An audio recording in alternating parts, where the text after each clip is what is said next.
Deuteronômio capítulos 29 e 30. Estes são os termos da aliança que o Senhor ordenou que Moisés fizesse com os israelitas enquanto estavam na terra de Moabe, além da aliança que havia feito com eles no monte Sinai. Moisés convocou todo o povo de Israel e lhes disse: Vocês viram com os próprios olhos tudo que o Senhor fez na terra do Egito ao faraó, a todos os seus servos e a toda a sua terra. Presenciaram todas as grandes demonstrações de poder, sinais e as espantosas maravilhas. Até hoje, porém, o Senhor não lhes deu mente para entender, nem olhos para ver, nem ouvidos para ouvir.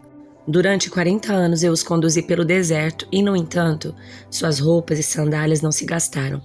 Vocês não comeram pão, não beberam vinho ou outra bebida fermentada, mas receberam alimento para que soubessem que Ele é o Senhor seu Deus. Quando chegamos aqui, Seom, rei de Esbom, e Og, rei de Bazã, nos atacaram, mas nós os derrotamos. Conquistamos seu território e entregamos as tribos de Ruben, Gade e a meia tribo de Manassés como sua herança. Portanto, obedeçam aos termos desta aliança para prosperarem em tudo o que fizerem. Todos vocês, chefes de tribos, autoridades, oficiais e todos os homens de Israel, estão hoje na presença do Senhor seu Deus. Estão acompanhados das suas crianças e esposas, bem como dos estrangeiros que vivem em seu meio, que cortam lenha, carregam água para vocês. Estão aqui hoje para entrar na aliança solene que o Senhor seu Deus faz com vocês, aliança que inclui maldições. Ao entrarem na aliança hoje, Ele os confirmará como seu povo e reafirmará que é o seu Deus, conforme Ele prometeu sob juramento a vocês e a seus antepassados, Abraão, Isaque e Jacó. Não é só com vocês que faço esta aliança, incluindo suas maldições, mas eu faço aliança com vocês que estão hoje na presença do Senhor nosso Deus e também com as gerações futuras que não estão aqui. Vocês se lembram de como vivemos na terra do Egito e passamos pelo território de nações inimigas quando saímos de lá. Viram as práticas detestáveis delas e seus ídolos de madeira, pedra, prata e ouro. Faço essa aliança com vocês para que ninguém, nenhum homem, mulher, clã ou tribo em seu meio, se afaste do Senhor nosso Deus para adorar os deuses das outras nações e para que nenhuma raiz em seu meio produza frutos amargos e venenosos. Aqueles que ouvirem as advertências dessa maldição não devem se parabenizar e pensar: estou seguro, embora siga os desejos do meu coração obstinado. Isso levaria à ruína total. O Senhor não os perdoará. Ao contrário, sua ira e seu zelo arderão contra eles. Todas as maldições escritas nesse livro cairão sobre eles, e o Senhor apagará seus nomes de debaixo do céu. O Senhor os separará de todas as tribos de Israel, a fim de derramar sobre eles todas as maldições da aliança registradas nesse livro da lei. Então, as gerações futuras, tanto seus descendentes como os estrangeiros que vêm de terras distantes, verão a devastação da terra e as doenças com as quais o Senhor a aflige. Dirão: a terra inteira foi devastada por enxofre e sal. É uma terra estéril onde não há nada plantado e nada cresce, nem uma folha de grama. É como as cidades de Sodoma e Gomorra, Admá e Zeboim, que o Senhor destruiu com sua furiosa ira. Todas as nações vizinhas perguntarão: por que o Senhor fez isso com essa terra? Por que se irou tanto? E a resposta será: foi porque o povo desta terra abandonou a aliança que o Senhor, o Deus dos seus antepassados, fez com eles quando os tirou da terra do Egito. Afastaram-se dele para servir e adorar outros deuses que não conheciam, deuses que não lhes era permitido adorar. Por isso a ira do Senhor ardeu contra esta terra, trouxe sobre ela todas as maldições registradas nesse livro. Com grande ira e fúria, o Senhor arrancou seu povo da terra e o baniu para outra terra onde vivem até hoje. O Senhor nosso Deus tem segredos que ninguém conhece. Não seremos responsabilizados por eles, mas nós e nossos filhos somos responsáveis para sempre por tudo que Ele nos revelou, para que obedeçamos a todos os termos dessa lei. No futuro, quando vocês experimentarem todas as bênçãos e maldições que lhes relatei, e quando estiverem vivendo entre as nações onde o Senhor seu Deus os exilou, levem todas estas instruções a sério. Se nessa ocasião vocês e seus filhos voltarem para o Senhor seu Deus, e se obedecerem de todo o coração e de toda a alma a todos os mandamentos que hoje lhes dou, então o Senhor seu Deus restaurará a sua situação. Ele terá misericórdia de vocês e os reunirá de todas as nações por onde os espalhou. Embora tenham sido banidos até os confins da terra, o Senhor seu Deus os juntará e de lá os trará de volta. O Senhor seu Deus os trará à terra que pertencia a seus antepassados, e ela será sua outra vez.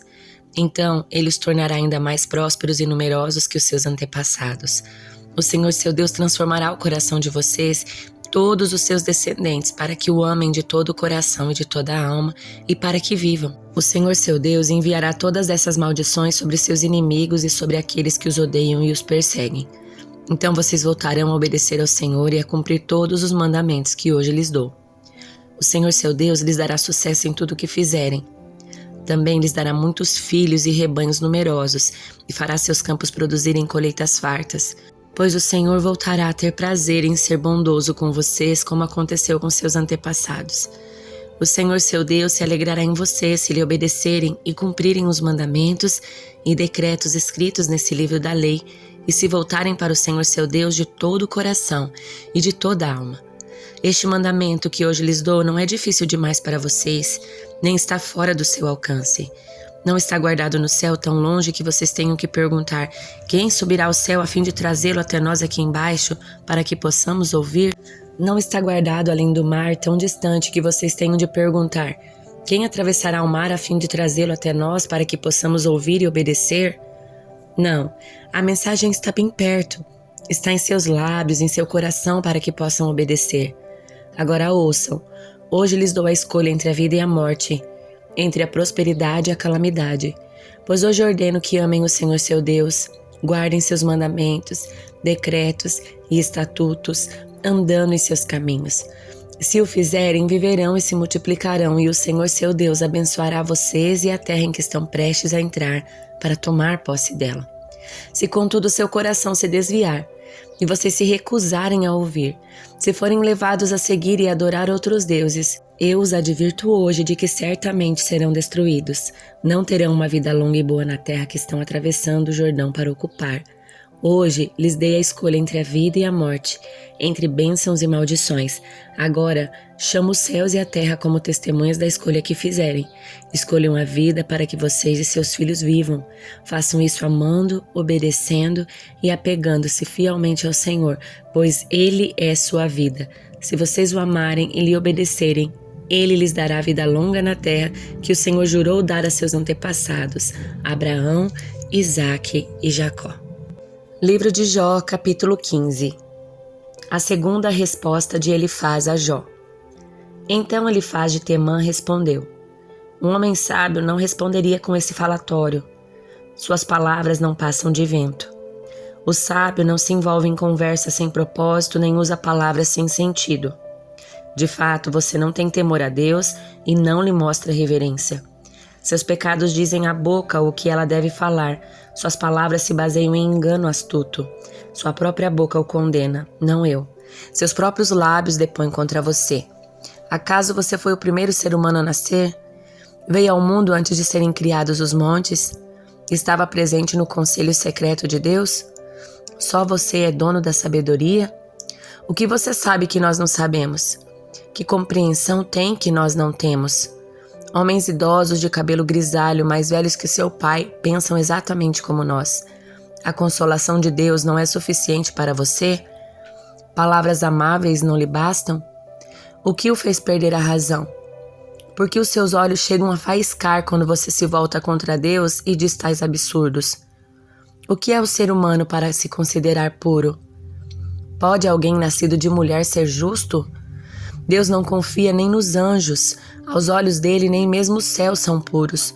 Quanto menos um ser humano detestável e corrupto que tem sede de perversidade. Escute e eu lhe mostrarei. Falarei com base na minha experiência.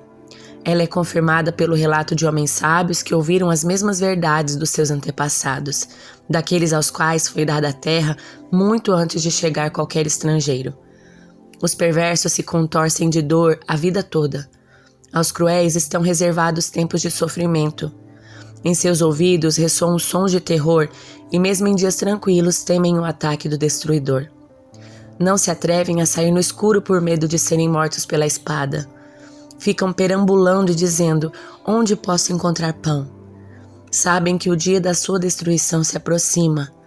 Vivem angustiados e aflitos, cheios de terror como um rei que se prepara para a batalha, pois agitam os punhos contra Deus e desafiam arrogantemente o Todo-Poderoso. Com seus fortes escudos levantados, avançam contra ele em rebeldia. Em sua prosperidade, os rostos dos perversos incharam, sua barriga acumulou gordura. Suas cidades, porém, serão arruinadas, habitarão em casas abandonadas, prestes a desabar. Suas riquezas não durarão, seus bens não permanecerão, suas propriedades não se estenderão pela terra. Não escaparão das trevas, o sol abrasador queimará seus ramos e o sopro de Deus os destruirá.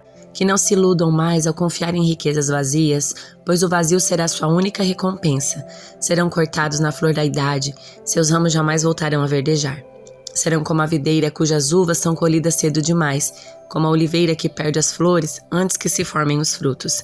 Pois os ímpios não têm futuro. O fogo destruirá suas casas enriquecidas com subornos. Concebem desgraça e dão à luz a maldade. Seu ventre só gera engano. Certo dia, por volta das 3 da tarde, Pedro e João foram ao templo orar. Um homem aleijado de nascença estava sendo carregado. Todos os dias ele era colocado ao lado da porta chamada Formosa para pedir esmolas a quem entrasse no templo. Quando ele viu que Pedro e João iam entrar, pediu-lhes dinheiro. Pedro e João se voltaram para ele. "Olhe para nós", disse Pedro. O homem fixou o olhar neles, esperando receber alguma esmola. Pedro, no entanto, disse: "Não tenho prata nem ouro, mas lhe dou o que tenho. Em nome de Jesus Cristo Nazareno, levante-se e ande." Então Pedro segurou o aleijado pela mão e o ajudou a levantar-se. No mesmo instante, os pés e os tornozelos do homem foram curados e fortalecidos.